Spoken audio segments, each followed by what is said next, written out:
Olá, queridos, a paz do Senhor Jesus Cristo a todos vocês. Eu sou Fernando Aquino e estou aqui para mais um Me Edificando à Luz da Bíblia. Hoje abordaremos aí a lição número 7 da revista da editora CPAD, a revista Lições Bíblicas, cujo título é A Teologia de Bildade. Se há sofrimento, há pecado oculto. Tá, e para iniciar mais este vídeo, eu gostaria de estar pedindo aí perdão a todos que nos acompanham, aos inscritos no canal, porque vocês sabem que geralmente a gente posta vídeos como esse, quarta, quinta-feira, até para agilizar, né, e adiantar o lado de quem está preparando ainda para lecionar, preparando a aula, mas infelizmente por questões ligadas à saúde, né, eu não consegui em tempo hábil estar gravando o vídeo. Eu não ando muito bem de saúde, inclusive peço, né, rogo a oração de todos vocês aí, tá? Mas eu creio que ainda assim, mesmo sendo hoje sábado, é tarde agora, né, já está na parte da tarde, a gente vai conseguir trazer alguma coisa aqui que ainda, na última hora, eu acredito que pode estar lhe auxiliando muito, tá? Então, desde já, peço perdão a todos e já agradeço aí pela paciência de vocês. Vamos começar nossa aula então. Vamos lá, texto áureo, está lá em Jó 8,4 e diz: Se teus filhos pecaram contra ele, também ele os lançou na mão da sua transgressão.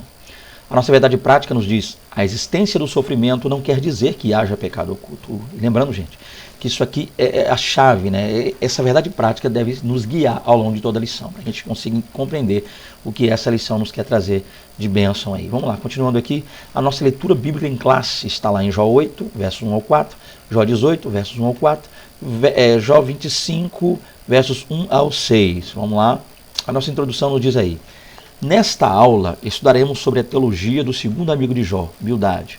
Veremos que ela apresenta o caráter justo e reto de Deus em contraposição ao suposto pecado oculto de Jó. Estudaremos também a defesa de Bildade por uma moralidade rígida fundamentada em meros preceitos religiosos, sem, contudo, guiar-se por princípios espirituais. E, finalmente, analisaremos a ideia de que, segundo Bildade, Deus é um ser muito distante que, devido à sua onipotência e grandeza, está muito longe do mortal. Ele, portanto, é inacessível. Ao longo de cada argumento de Bildade, veremos a contraposição de Jó. Então, para começar, a gente está aí mais, né, uma lição que a gente vai estar trabalhando hoje aqui. E para a introdução, é bom lembrarmos que o contexto é o mesmo, tá? Jó está ali assentado sobre cinzas, seus 3 amigos estão diante de si, após terem ficado ali 7 dias calados, Jó inicia sua fala e os 3 amigos de Jó começam a se contrapor, a falar, ou pelo menos a apresentar ali as suas teses diante de Jó. E Jó, é claro, também os responde à altura. Esse é o ponto, tá? É o mesmo contexto da lição passada. O que vai diferir aqui é a ideia apresentada por Bildade. É isso que a gente vai tentar, dentro dessa lição, compreender de maneira mais clara. Vamos para começar aqui, então.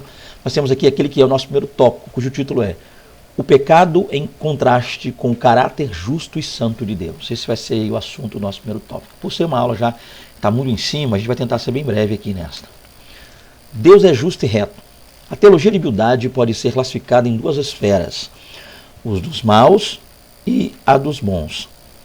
Por exemplo, Bildade assevera que os filhos de Jó foram mortos porque eram maus. Por outro lado, como um homem que alegava ser justo e bom, Jó poderia desfrutar novamente do favor de Deus se reconhecesse o seu pecado. Então, para começar, gente, qual é o primeiro ponto a se abordar aqui nesse primeiro subtópico relacionado ainda à ideia do primeiro tópico?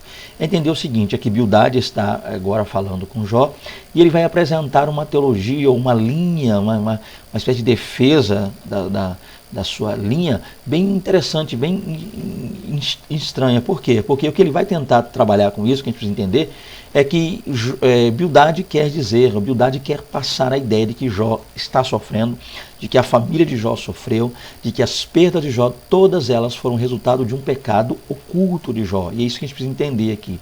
Então a ideia principal que ele quer trabalhar para nós, na linha, é a visão de Bildade em relação a Deus com a sua criação, ou seja, como Deus age com a sua criação. Então, há 2 tipos de pessoas, né, os maus e os bons. Até aí a gente percebe que isso é correto, tá? Então ele não está de todo errado, Bildade, mas a questão é que Bildade não aceitava a ideia de que pessoas justas, ou melhor dizendo, pessoas boas, né, aqueles que agiam bem diante de Deus, poderiam passar por provas, poderiam passar por adversidades. Na visão dele, quem assim passava, quem assim estava sofrendo, quem passava por uma situação como essa, realmente ou geralmente estava em algum pecado, alguma transgressão havia sido cometida contra Deus, e por isso que essa pessoa está pagando por isso. Ele chega a dizer, inclusive, que os filhos de Jó chegaram a morrer devido a isso, né? Ele assevera que os filhos de Jó foram mortos porque eram maus. Então, o que ocasionou, segundo Bildade, né, a morte dos filhos de Jó foi a maldade dos mesmos.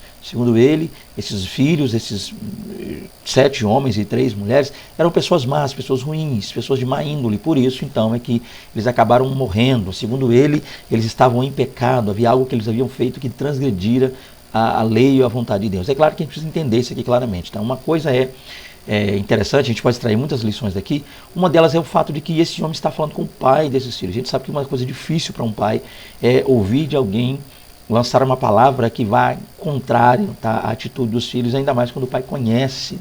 Quando esse pai conhece a índole de seus filhos, que é o caso de Jó. Então Jó sabia que seus filhos eram boas pessoas, tanto é que ele mesmo, quando faziam festas, o fato de Jó estar ali oferecendo o holocausto, sacrifício pelos filhos, o texto não nos dá a dizer que os filhos estavam errando. Ele pode dizer, possa acontecer, possa, né, ter havido o fato de que meus filhos aí festejando, possa ter acontecido que de repente algum deles tenha feito, né, ou eles tenham feito alguma coisa que transgrida a lei de Deus. Por isso é que Jó então oferecia holocausto, sacrifício. Não quer dizer que se fosse ali uma regra, que eles iam lá, erravam, pecavam, caíam, transgrediam, falhavam, e Jó então oferecia a Deus sacrifício, holocausto, como uma espécie de sacerdote, né, sendo ele um sacerdote do lar, intercedendo a fim de que Deus perdoasse os pecados desses filhos. Na verdade não é isso a ideia, a verdade é que Jó, por precaução, e por ser ele um sacerdote do lar, né, por ser ele um intercessor, entender corretamente qual era o seu papel como pai, ele assim o fazia. Então, o primeiro ponto aqui é que Bildade quer, e isso machuca muito Jó, imagina um pai ouvir uma coisa dessa,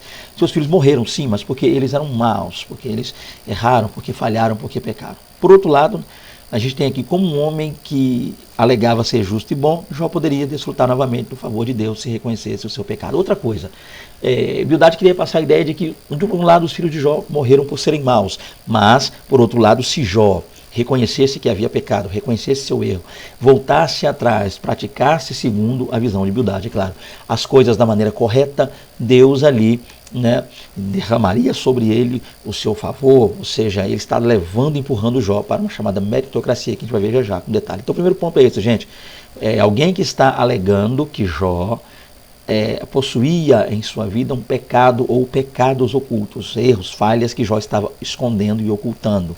E também que os filhos de Jó morreram por serem pessoas más. Outra coisa que é interessante aqui, vamos lá, para esse subtópico aqui, uma compreensão limitada da natureza de Deus. Bildade traz consigo uma compreensão incompleta e limitada da natureza de Deus, o que faz com que ele pense que o sofrimento de Jó seja consequência de um pecado oculto. Eu vou ler até aqui, explicar aqui e eu continuarei. Então, como a gente acabou de ver, a gente já falou um pouco sobre isso, mas agora a gente vai entrar mais a fundo, perceba que na visão de Bildade, Jó está em pecado, Jó está pecando. O que Jó perdera, as coisas ruins que lhe sucederam, são todas elas fruto, resultado de um pecado. E para piorar o negócio, a ideia de Bildade não é só que Jó tenha pecado, e eu gostaria, professor, que você focasse nisso aqui, caso você julgue necessário. Não é só o fato dele ter pecado em si. Lembrando que a ideia, a linha teológica desses homens daquele período do Antigo Testamento, a visão que eles tinham de Deus, não é tão ampla como a visão que nós temos hoje. A gente precisa, é claro, focar isso aqui. Mas a ideia básica é que esse homem, queria dizer, Bildade, que Jó, além de estar pecando, Jó estava ocultando. Então foque nisso, professor, caso você tenha tempo aí, julgue necessário na sua aula.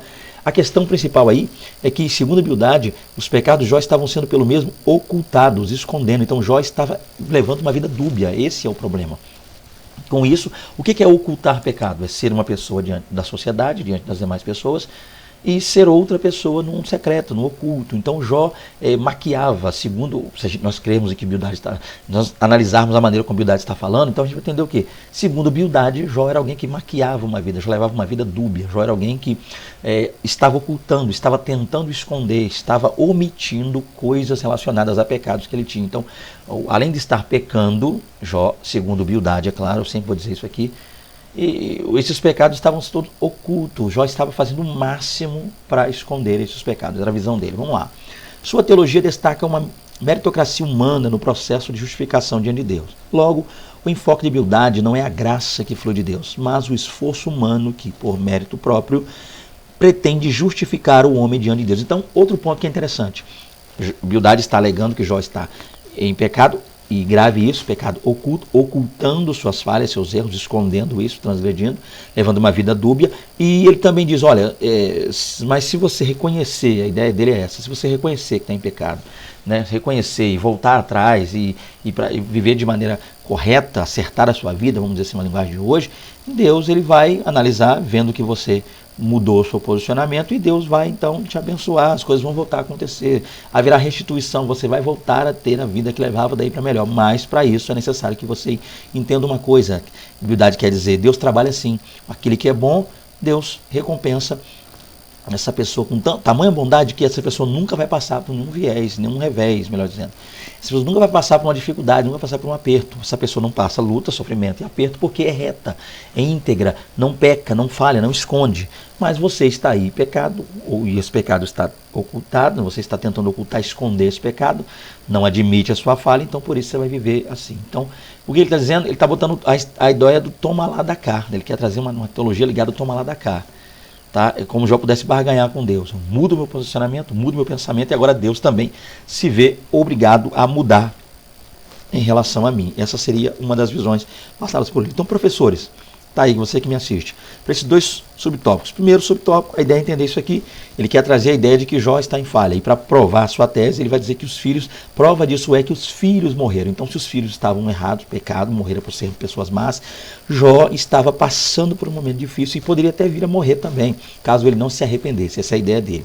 Aí, o segundo subtópico, a ideia dele é mais focada no quê? Uma espécie de ocultação da parte de Jó para o seu pecado. Então o que Jó estava fazendo era tentando esconder, estava fazendo tudo aquilo ali, era uma espécie de teatro, uma espécie de cena feita por Jó, única então somente para esconder realmente os seus erros, suas falhas e seus pecados. Mas se Jó reconhecesse, se Jó buscasse, não só a Deus, mas se mudasse o seu posicionamento, o seu estilo de vida, tá? O seu comportamento, Deus agora seria obrigado a reconhecer isso e mudar a sorte, mudar a história de Jó, tornando tudo isso uma espécie de esforço humano, né? Dando a chamada meritocracia, dando a entender que Jó seria então merecedor, como que se houvesse a possibilidade de nós, seres humanos, sermos merecedores. Então que Deus trabalha com meritocracia. Se alguém é salvo, se alguém é liberto, é porque mereceu, é porque fez por onde fez por merecer. É um bom crente, é um dizimista, um ofertante. Então é a bondade humana que obriga Deus a agir em favor das pessoas, quando na verdade não é isso. Então esse seria o tema de você trabalhar, você vai estar com mais tempo aí para poder trabalhar melhor isso. Vamos passar então para o próximo aqui, vamos lá. Então o que a gente percebe aqui dentro disso? Segundo, o terceiro subtópico aí, a imperfeição humana. Diante da defesa teológica feita por Bildade, Jó pergunta, como se justificaria um homem para com Deus? Ora, Deus é infinitamente sábio e justo. Jó está consciente de que nenhuma perfeição humana o habilitará a aproximar-se de Deus. Outra coisa que é importante, professor, aí, para você também, aluno que assiste essa aula, o terceiro subtópico, ele trabalha essa questão da consciência de Jó em relação ao seu estado. Isso que é importante. Embora Bildade não tivesse essa noção, ou pelo menos aparentava não demonstrar que assim eu pensava, mas Jó tinha consciência, Jó tinha sã consciência de saber que nada que ele viesse a fazer na terra poderia mudar o fato de que Deus é justo, tá? Que Deus estava agindo com justiça. Ainda que Jó não entendesse o porquê estava passando, o porquê de tudo aquilo, a origem de tudo aquilo, mas o que ele sabia é que Deus é justo, que um dos atributos de Deus, embora esse estudo não era realizado naquela época, né, estudos ligados ao atributo de Deus, mas que Deus é justo, é justiça, e nós sabemos que esse é um dos atributos de Deus. Ele faz uma pergunta para demonstrar realmente como é que um homem, como é que um ser humano, como é que um ser criado, como é que a criatura poderá se justificar diante do Criador. Não tem jeito, por vias normais, vias naturais, não tem jeito uma criatura se justificar diante de um Deus tão santo, perfeito e glorioso. Já visto o fato de que toda a natureza humana sofrera com o pecado veio e mudou a estrutura e a natureza humana. Então como fazer a partir de então? Como é que o homem vai se justificar? Não tem jeito. Aí vamos ver mais que, ora, Deus é infinitamente sábio e justo. Então não há nada que Deus não saiba, onisciência, Deus é onisciente. Deus é justo, não há nada que ocorra de maneira injusta quando o assunto é Deus. Então Jó está consciente de que nenhuma perfeição humana o habilitará a aproximar de Deus. Então ele sabe que essa aproximação de Deus, essa chegada dele mais completa a Deus, essa reviravolta na vida dele não acontecerá por meritocracia, não acontecerá por nada que ele venha fazer, tá? Nada que ele possa fazer diante de Deus para que isso realmente aconteça. E para nós aqui, é claro, professor, caso você queira citar, é importante, a gente trabalha essa ideia da justificação, né? A famosa doutrina da justificação, que é muito abordada lá na Epístola aos Romanos, a gente percebe isso, capítulo 4 traz de maneira mais clara isso, ao exemplo de Abraão, né? Capítulo 4 e 5 a gente percebe um pouco sobre isso, que Abraão foi justificado pela fé, né? E Gênesis 15 mostra, Abraão creu, e isso lhe foi imputado por justiça. Então, a justificação do homem ocorre quando o homem reconhece o sacrifício vicário de Cristo. Então, o homem não se auto-justifica, é Cristo quem nos justifica, né? A Bíblia diz, é Cristo quem nos justifica. Então, a gente precisa entender isso aqui, que a justificação, ela parte a princípio de Cristo. E Jó, embora não conhecendo a doutrina cristã, todo esse processo, tinha essa noção de que o homem, por si só, por seus méritos, por seus atos, por seus feitos, por suas atitudes, jamais poderá ou poderia justificar-se diante de Deus, tá? Aqui está o primeiro ponto, para você trabalhar melhor, aborde isso melhor, trabalhe melhor aí, professor, para a sua aula, ok? Vamos lá, segundo tópico.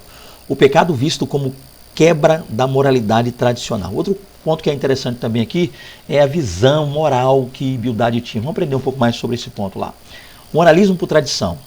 Bildade, está lá em Jó 18, do 1 ao 21, também está comprometido na defesa da moralidade que ele acredita ser correta. Então, o ponto aqui, professor, é entender que Bildade já tem em si a sua própria visão de moralidade, aquilo que é certo, aquilo que é correto. E essa visão não é uma visão dele, uma visão que ele absorveu com o tempo. Por quê? Porque Bildade é daquele tipo que, olhando para trás, diz, olha, tudo que aconteceu para trás, tudo que foi dito aí para trás é correto, é o certo, e ele não tem em si, pelo que percebemos, essa capacidade de analisar, de procurar entender à luz da palavra de Deus, à luz do conhecimento de Deus, o que é realmente certo ou não.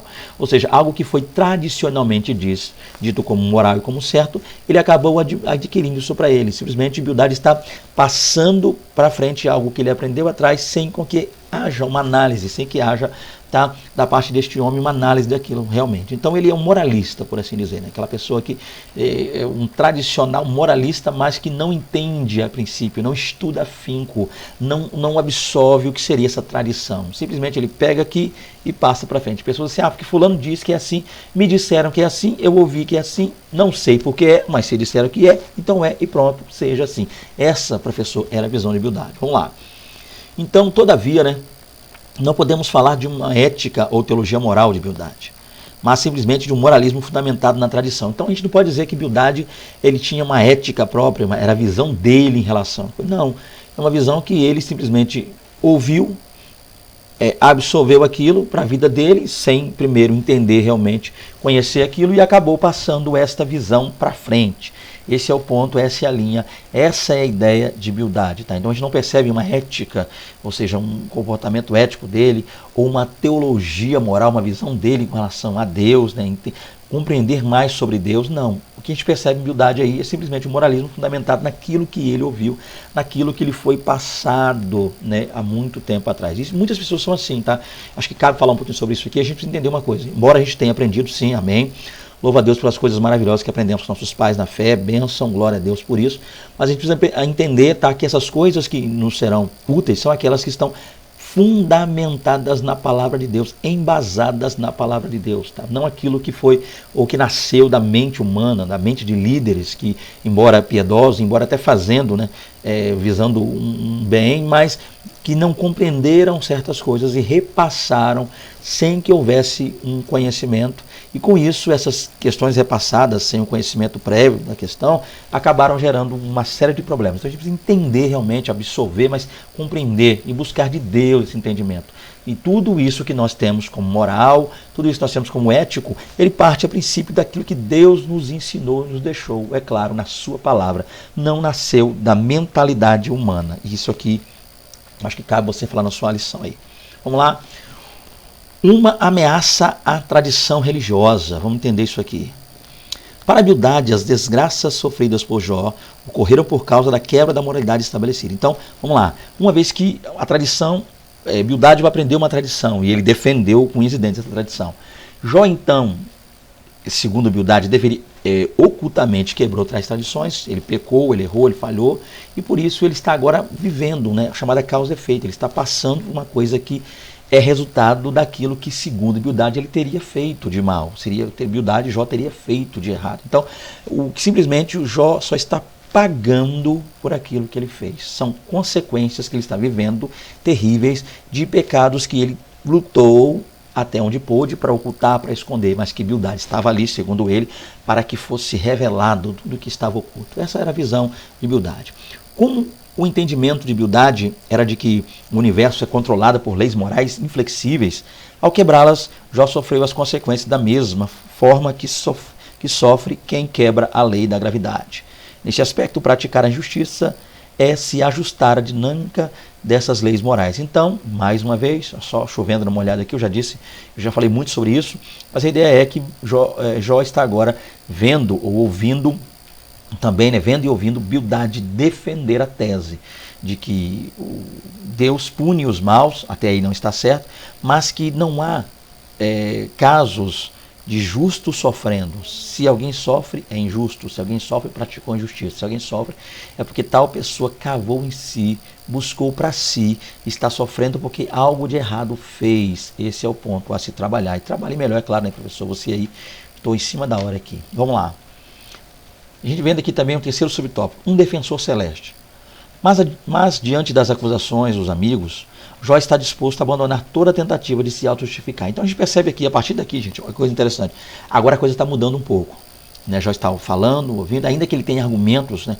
E são fortes os argumentos com os seus amigos, a ponto dos amigos até meio que se estressarem de ouvir Jó falar. Já ouvi esse fato de que eles percebem que não estão conseguindo não conseguindo convencer a Jó e também não estão sendo convincentes. A questão é que eles agora começam a falar e Jó meio que vai mudando, ele vai se direcionando a um outro ponto. Que ponto?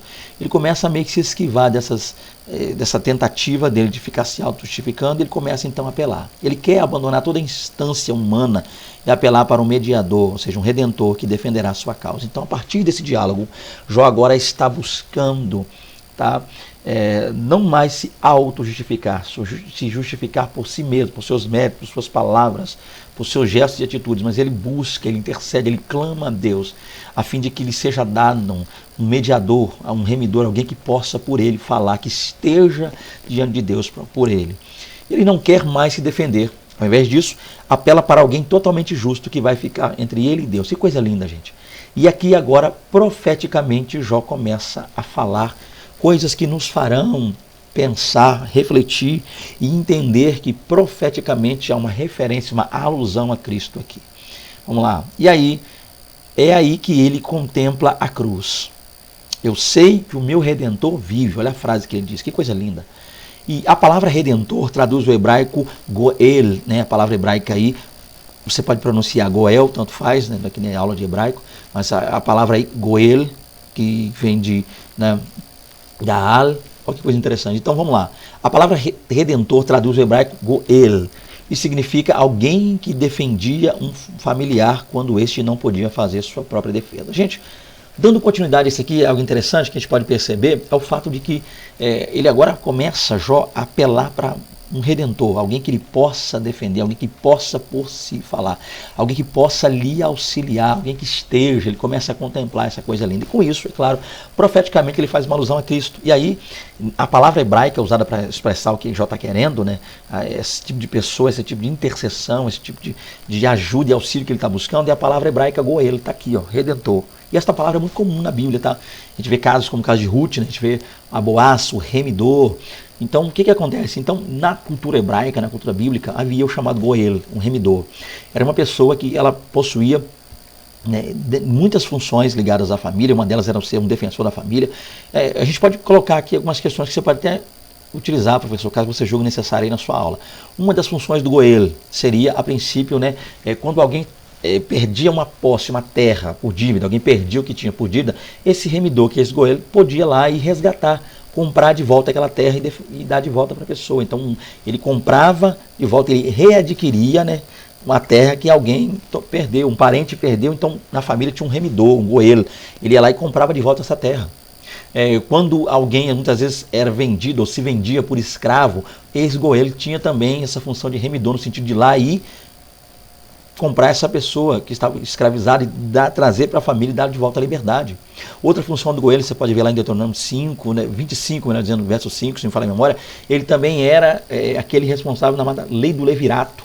Quando o homem morria, e esse homem não tinha filhos, né? A esposa ficava ali viúva, então quando a viúva ficava ali e não tinha filho, homem, segundo essa tradição, a lei de Israel, essa viúva poderia se casar com esse remidor, com esse goelo.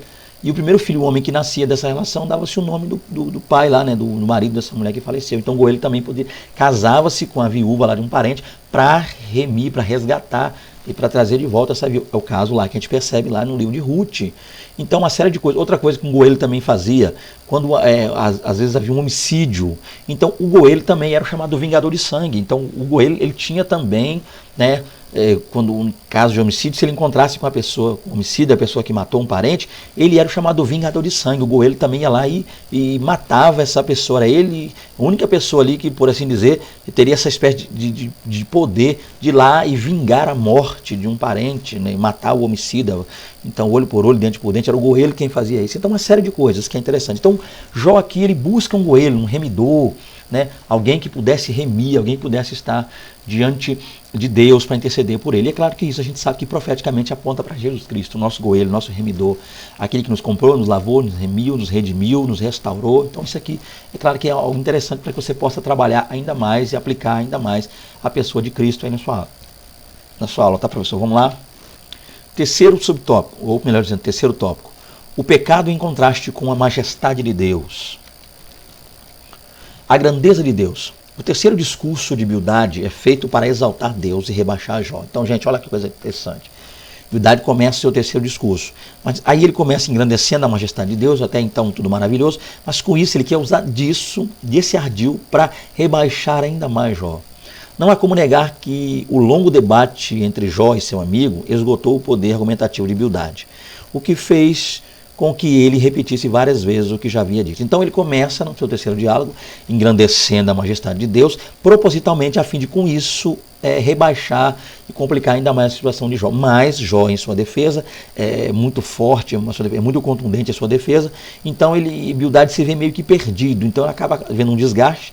Bildade então começa uma repetição de diálogos, ele acaba repetindo, as teses são sempre a mesma, a visão é sempre a mesma, então muitas vezes acontece conosco, tá, gente? A gente às vezes está passando um sofrimento, uma dificuldade, um aperto muito grande, pessoas se levantam e tentam acusar-nos, e glória a Deus, Deus nos tem dado direção, dado força e sabedoria para lidar com situações complicadas como essa. Então a gente percebe que a ideia é só entender uma questão mais literária, aqui não é um ponto tão teológico, mas é mais literário, a fim de entender que Bildade ele acaba sendo cansativo, Bildade acaba sendo meio que fatigante a forma dele falar, porque como ele não acha a argumentação correta para lidar com Jó, como ele não consegue sobressair a Jó, então ele começa a repetir e se sente meio perdido aí. Vamos lá, segundo ponto aqui, onipotente, mas não ausente. O conceito de um Deus grandioso, que é soberano em suas ações, não deveria vir acompanhado também de um conceito de um ser compassivo e amoroso? Olha que coisa interessante. Deus não deve ser visto apenas em sua força, mas, sobretudo, por seu amor. Ele nunca exaltou seu poder e grandeza acima do seu amor. Ele não disciplina simplesmente porque é grande, forte e soberano, mas porque ama. Então, outro ponto interessante aqui.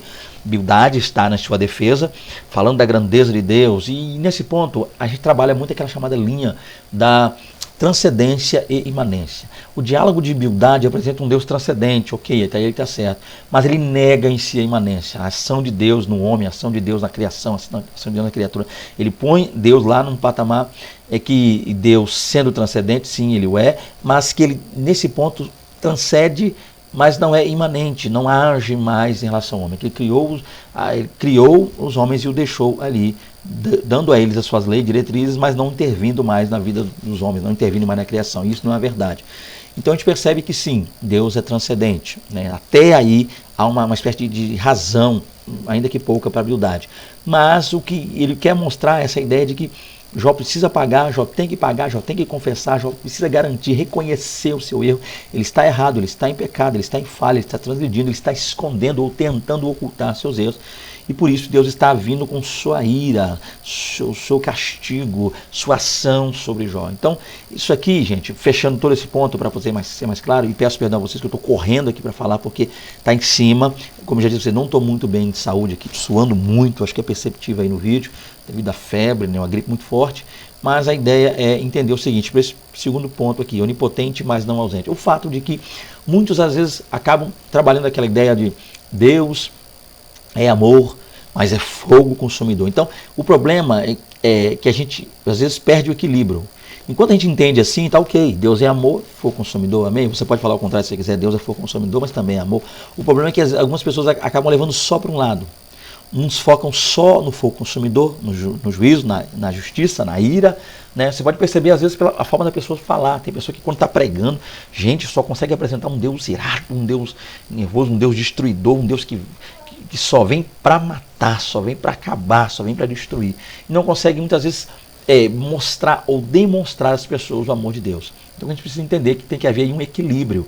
Cristo, por diversas vezes, falou sobre a ira de Deus, falou sobre o juízo de Deus. Cristo falou, o que mais falou nos evangelhos sobre isso foi Cristo, mas ainda assim, com isso, ele não deixou de apresentar-nos o amor de Deus, ele não deixou de nos fazer entender, e aqueles que estavam ali viver de maneira plena e clara, o grande amor de Deus. Então a gente precisa ter um equilíbrio aqui, tá? Aquela pessoa mais salgada, né? Para ela só a ira. Fogo consumidor, para ela só é fogo, fogo, fogo. Essa palavra fogo hoje faz parte da vida dela, fogo, fogo. E se esquece de que Deus é amor. Então a gente precisa ter aqui equilíbrio. Tá? Mas há aqueles também que Deus é amor, Deus é amor. Então é oba-oba, é bebê-pá, é bababá, então eu faço o que eu quero, vivo como eu quero, peco, estou tranquilo, no final Deus vai me perdoar, eu estou tranquilo. Não. Então, para esse ponto aqui, professor, onipotente, mas não ausente, trabalhe a transcendência, a imanência, sim, e também trabalhe com isso aí, tá? Esse equilíbrio que deve haver entre esses dois pontos. De um lado o juízo de Deus, do outro lado o amor de Deus. Tá? Ambos trabalham juntos. Então Deus não castiga para mostrar quem Ele é, o que Ele pode, o que Ele faz, a onipotência. Deus, Ele disse, eu castigo e açoito a todos quanto amo. Até mesmo o chamado castigo, até mesmo o açoite, até mesmo a repreensão de Deus tem por trás disso, tem em si agindo o amor de Deus. Tudo é alvo, os que sofrem, os que não, todos somos alvo do grande amor de Deus, da justiça de Deus para conosco. Esse é o ponto a se trabalhar. Então se há disciplina, há primeiramente amor. E Deus disciplina, se faz valer da disciplina, porque ama. Deus açoita e castiga aqueles que Ele ama. Tudo isso é um sinal do grande amor de Deus. Então que apresentemos a justiça, mas que não nos esqueçamos do amor. Que apresentemos o amor, mas não nos esqueçamos da justiça. Deve haver um equilíbrio nesse ponto aí. Vamos lá, concluindo. Nessa lição, vimos que o debate entre Bildade e Jó assume alguns contornos teológicos muito relevantes. Bildade faz 3 discursos teológicos, em cada um deles põe em destaque a sua crença. Ele não crê na inocência de Jó, e por isso atribui o seu sofrimento à existência do pecado. E, é claro, não nos esqueçamos do pecado oculto.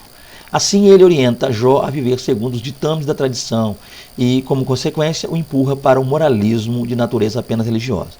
Por último, quando quer exaltar a grandeza de Deus a qualquer custo, acaba por criar um abismo intransponível entre o Criador e a criatura. Então aqui a gente viu, queridos, tá? Aí mais uma aula aí, rápida dessa vez. Eu já pedi perdão a vocês lá no início, eu vou pedir de novo.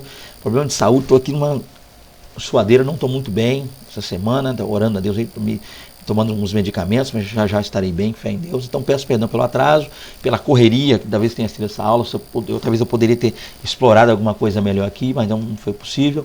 Mas ainda assim, eu me coloco à inteira e total disposição. Hoje é sábado, à tarde, são 14 horas em ponto aqui, não sei que horas o vídeo vai estar pronto aí, mas são 14 horas, dia de sábado aqui, tá? Dia 14 horas, mas vocês têm aí o meu contato. Sentindo desejo de falar comigo aqui, sentindo desejo de nos procurar para qualquer coisa, ministrações, aulas, como eu já venho dizendo aqui, esse canal, Nossa Família, está à disposição de vocês. E é um grande prazer.